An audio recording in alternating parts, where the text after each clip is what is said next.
It's just one more way of reducing your liberty and reminding you that they can with you anytime they want, as long as you put up with it.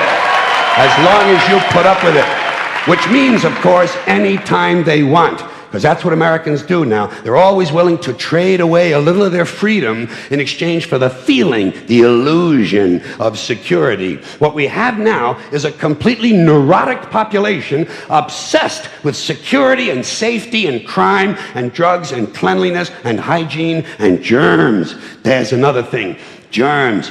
Where did this sudden fear of germs come from? In this country. Have you noticed this? The media constantly running stories about all the latest infections, salmonella, E. coli, hantavirus, bird flu, and Americans they panic easily, so now everybody's running around scrubbing this and spraying that and overcooking their food and repeatedly washing their hands, trying to avoid all contact with germs. It's ridiculous, and it goes to ridiculous lengths. In prisons, before they give you a lethal injection, they swab your arm with alcohol.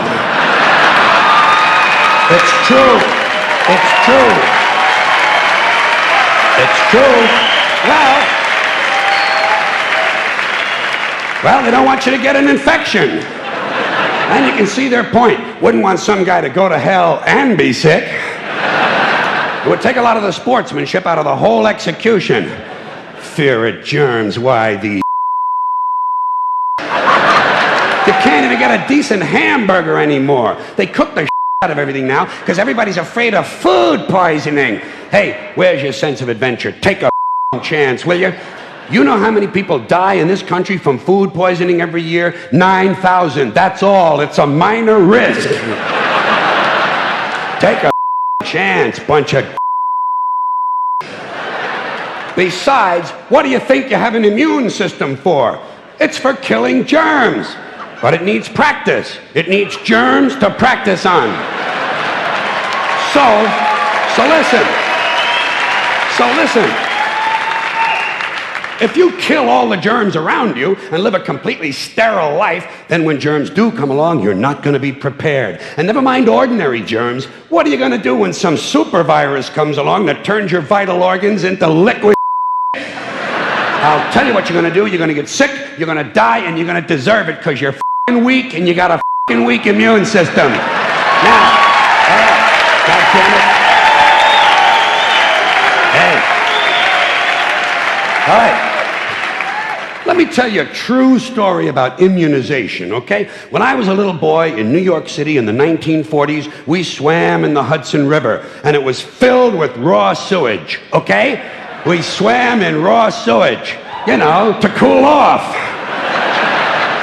And at that time, the big fear was polio. Thousands of kids died from polio every year. But you know something? In my neighborhood, no one ever got polio. No one, ever. You know why? Because we swam in raw sewage. It strengthened our immune systems. The polio never had a prayer. We were tempered in raw. So personally, I never take any special precautions against germs. I don't shy away from people who sneeze and cough. I don't wipe off the telephone. I don't cover the toilet seat. And if I drop food on the floor, I pick it up and eat it. I eat it. Yes, I do. Even if I'm at a sidewalk cafe in Calcutta, the poor section, on New Year's morning during a soccer riot.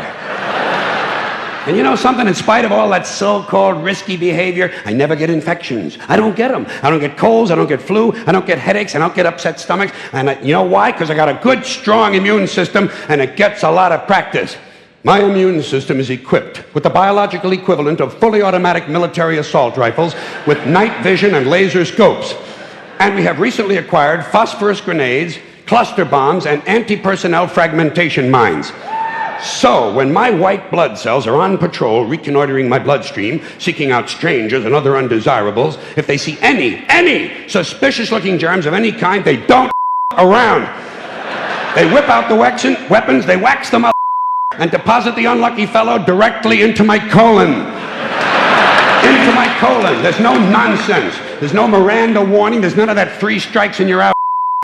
First defense, bam, into the colon you go.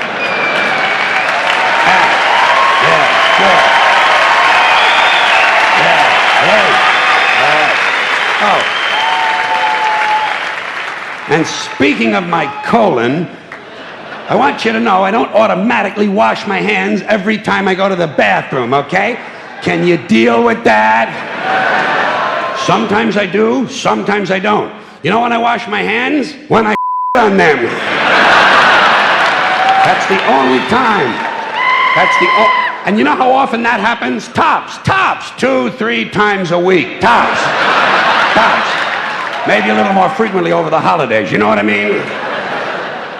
And I'll tell you something else, my well-scrubbed friends.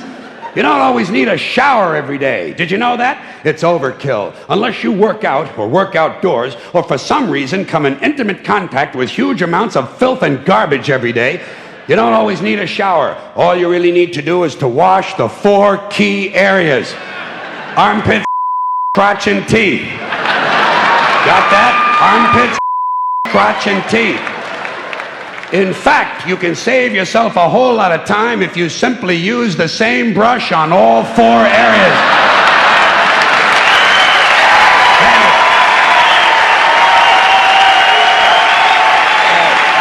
Thank you. I appreciate it. Thank you.